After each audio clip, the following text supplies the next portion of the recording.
Consider the simple act of rising from the floor and returning back down, a movement so ordinary that it disappears from attention. Yet biologically, it is one of the most revealing tests of human vitality, because to stand up without assistance, the body must coordinate strength, balance, joint mobility, and neurological timing all at once. Muscles in the legs generate force, the hips stabilize, the spine aligns, and the brain calculates position in space within fractions of a second. Research shows that this single movement reflects the integrated health of multiple systems rather than isolated muscle power, which is why scientists often use it as a predictor of functional independence as people age.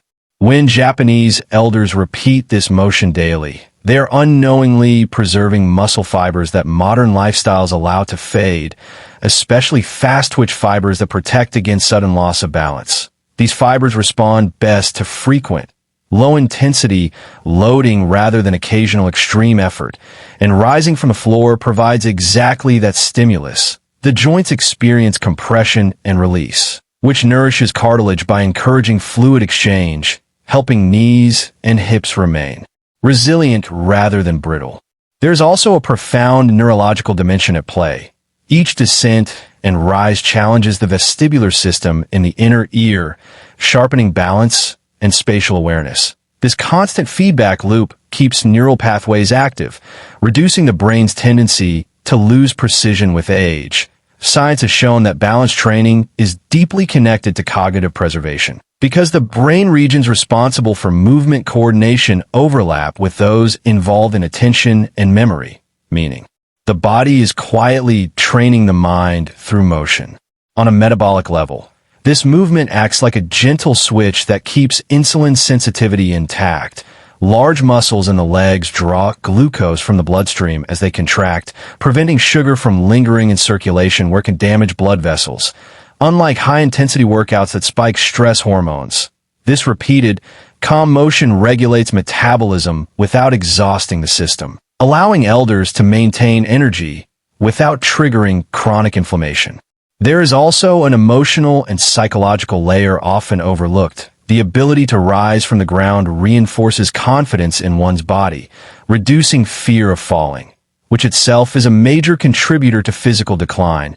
When the brain trusts the body, movement becomes fluid rather than guarded, and this ease further protects joints and muscles from injury, creating a self-reinforcing cycle of capability and calm. From a philosophical lens, this daily practice reflects humility and adaptability. Returning to the ground and standing again mirrors the natural rhythm of life itself. The body learns resilience not through resistance, but through repetition and presence. And in this quiet movement, repeated across decades, lies a biological conversation between strength and awareness, one that keeps the body awake to its own potential. Slow, deliberate walking may appear unremarkable. Yet within the body, it triggers a cascade of finely tuned biological responses that support longevity at the cellular level. When Japanese elders walk daily without urgency or strain, they are engaging in a form of movement that aligns perfectly with human physiology. The pace allows muscles to contract rhythmically while oxygen delivery remains efficient, creating an environment where energy production is steady rather than chaotic. Science shows that this kind of movement improves mitochondrial function, enabling cells to generate energy with less oxidative stress, which is one of the primary drivers of aging. As the feet meet the ground, thousands of sensory receptors send information to the brain, refining coordination and posture. This constant feedback maintains neural clarity and prevents the gradual loss of movement precision that often accompanies aging. The spinal muscles subtly adjust with each step, supporting alignment and reducing unnecessary compression on joints. Unlike aggressive exercise that can overwhelm connective tissue, slow walking respects the natural limits of tendons and ligaments, allowing them to stay elastic and responsive. From a cardiovascular perspective, this steady pace gently trains the heart to pump efficiently, improving circulation without elevating blood pressure to damaging levels. Blood vessels experience repeated cycles of expansion and relaxation, which maintains their flexibility and prevents stiffness. This is critical because vascular health directly influences brain function, kidney performance, and overall metabolic balance. Walking in this way acts as a daily maintenance ritual for the circulatory system, quietly preserving its integrity. Hormonal balance also plays a crucial role. Slow walking reduces cortisol levels, the stress hormone that accelerates tissue breakdown when chronically elevated. At the same time, it promotes the release of endorphins and other neurochemicals that enhance mood and emotional stability. This hormonal environment supports immune resilience and improves sleep quality, which further amplifies the body's ability to repair itself. The walk becomes not just physical activity, but a regulator of internal chemistry. On a metabolic level, this movement improves the muscle's ability to absorb glucose, helping prevent insulin resistance, especially in the large muscles of the legs that play a dominant role in blood sugar control. Unlike sedentary behavior, which causes metabolic stagnation, walking keeps enzymes active that manage fat metabolism, preventing the gradual accumulation of visceral fat that silently disrupts organ function. There is also a reflective dimension to this practice. Walking without distraction encourages awareness of breath and surroundings. This mindful state activates neural pathways associated with emotional regulation and long-term cognitive health. The body moves, the mind settles, and the two synchronize in a way that supports resilience rather than exhaustion, making slow walking a daily dialogue between biology and consciousness, sustained through simplicity and intention.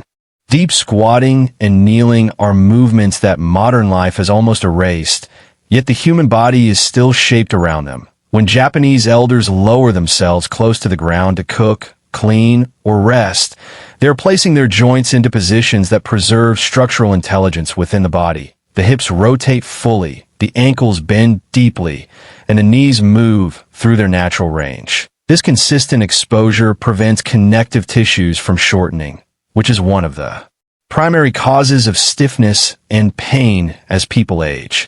From a biomechanical perspective, deep squatting distributes load across multiple joints rather than isolating stress in one area. The hips share work with the knees communicate with the ankles, and the spine aligns itself over the pelvis. This coordination strengthens, stabilizing muscles that rarely activate during chair-based living. Research shows that joints thrive on movement variability, not repetition of a single angle, and these ground-level postures provide that variability in a gentle, sustainable way. Circulation also benefits profoundly from this practice. When the body folds and unfolds, blood flow is redirected and venous return to the heart improves. This prevents pooling of blood in the lower limbs, which is a common issue in sedentary populations. Improved circulation enhances oxygen delivery to tissues and supports waste removal at the cellular level, creating an internal environment that favors repair rather than degeneration. There is an often overlooked neurological element as well. Deep squatting challenges proprioception, the body's ability to sense its position in space. As balance is maintained close to the ground, sensory receptors in the feet, ankles, and hips send constant updates to the nervous system. This keeps neural pathways active and responsive, reducing the likelihood of falls and improving reaction time. The brain learns to trust the body in complex positions, which fosters movement confidence. On a muscular level, these postures build strength in a lengthened state, which is essential for injury prevention. Muscles that can generate force while stretched are more resilient and adaptable. Unlike muscles trained only in shortened ranges, this type of strength supports everyday tasks like lifting, carrying, and standing up, allowing elders to maintain independence without formal exercise routines. Beyond physiology, there's a quiet wisdom in returning to the ground. These postures encourage patience and humility, slowing the body and the breath. They invite stillness within effort, teaching the nervous system to remain calm under load. In this space, movement becomes both functional and reflective, a daily reminder that mobility is not something to regain later, but something to preserve through consistent, mindful use. Gentle stretching combined with slow, intentional breathing forms a subtle, yet powerful dialogue within the body. one that Japanese elders often practice without labeling it as exercise. As the arms lift and the spine softly twists, muscles lengthen without force, sending signals of safety to the nervous system. Science shows that when movement is paired with controlled breathing, the brain shifts away from constant alertness and into a state where repair becomes possible. This shift activates the parasympathetic nervous system, which governs healing, digestion, and cellular restoration. As the breath deepens, oxygen delivery improves and carbon dioxide is released more efficiently. This balance influences blood chemistry in ways that relax smooth muscle tissue surrounding blood vessels, improving circulation and reducing unnecessary tension. The heart rate gently slows, not because of weakness, but because efficiency increases. This environment allows tissues to receive nutrients more effectively, while waste products are cleared with less resistance. On a connective tissue level, slow stretching maintains the hydration of fascia, the web-like tissue that surrounds muscles and organs. Fascia responds poorly to sudden or aggressive force, but thrives under sustained, gentle tension. When hydrated and elastic, it allows muscles to glide smoothly, reducing joint strain and the sensation of stiffness that many associate with aging. Research suggests that regular low-intensity stretching improves range of motion while decreasing chronic pain. Signals sent to the brain. Breathing also plays a direct role in spinal health. As the diaphragm moves with each inhale and exhale, it creates subtle pressure changes that stabilize the core and support the lower back. This natural stabilization reduces reliance on surface muscles that often become overworked and tense, allowing deeper support systems to function as intended. Elders who move this way often maintain upright posture, not through rigidity, but through balance and ease. There is also a hormonal response embedded in this practice. Slow breathing lowers levels of stress hormones while encouraging the release of chemicals associated with calm and emotional regulation. This hormonal shift supports immune resilience and improves sleep quality, both of which are critical for long-term health. Sleep is when tissue repair accelerates and memory consolidates, making this daily ritual an indirect investment in both physical and cognitive vitality. Beyond measurable biology, this practice nurtures awareness. Stretching with breath encourages attention to internal sensations, creating a feedback loop where the body guides the mind. This awareness reduces impulsive movement and injury risk, fostering a compassionate relationship with one's physical limits. In this quiet exchange between breath and motion, the body relearns how to release tension it no longer needs, sustaining health through gentleness rather than force. Constant low-level movement woven into daily life may be the most underestimated force behind the resilience of Japanese elders, because it keeps the body metabolically awake without ever pushing it into exhaustion. Standing up, sitting down, carrying small loads, reaching, bending, and walking short distances throughout the day stimulate muscles and organs in a way that mirrors how the human body evolved to function. Science shows that long periods of stillness trigger a rapid decline in enzyme activity responsible for fat metabolism and blood sugar regulation, while frequent gentle movement keeps these systems engaged and responsive. Each time the body shifts position, muscles contract and relax, acting as pumps that assist blood and lymphatic flow. This continuous circulation delivers oxygen and nutrients while removing cellular waste, reducing inflammation that would otherwise accumulate silently.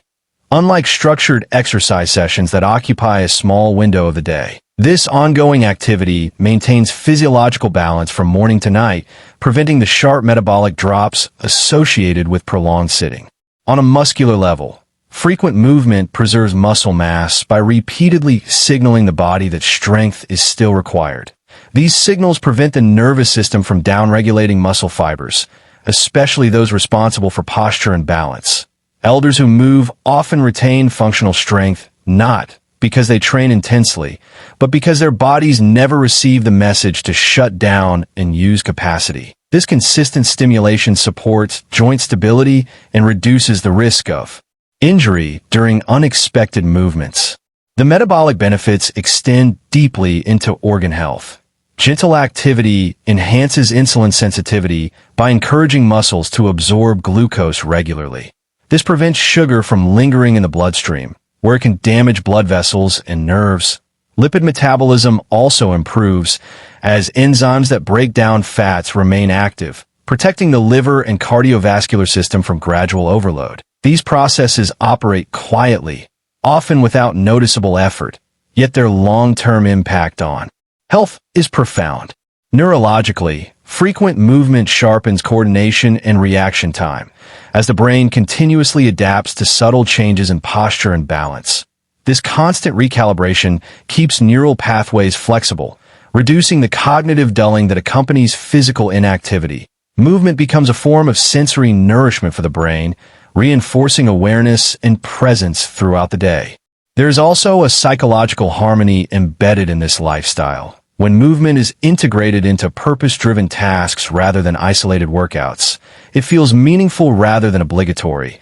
This reduces resistance and stress, allowing consistency to emerge naturally. The body responds best not to bursts of discipline, but to rhythms it can trust, and through this steady, unforced activity, health becomes a byproduct of living rather than a goal pursued in isolation.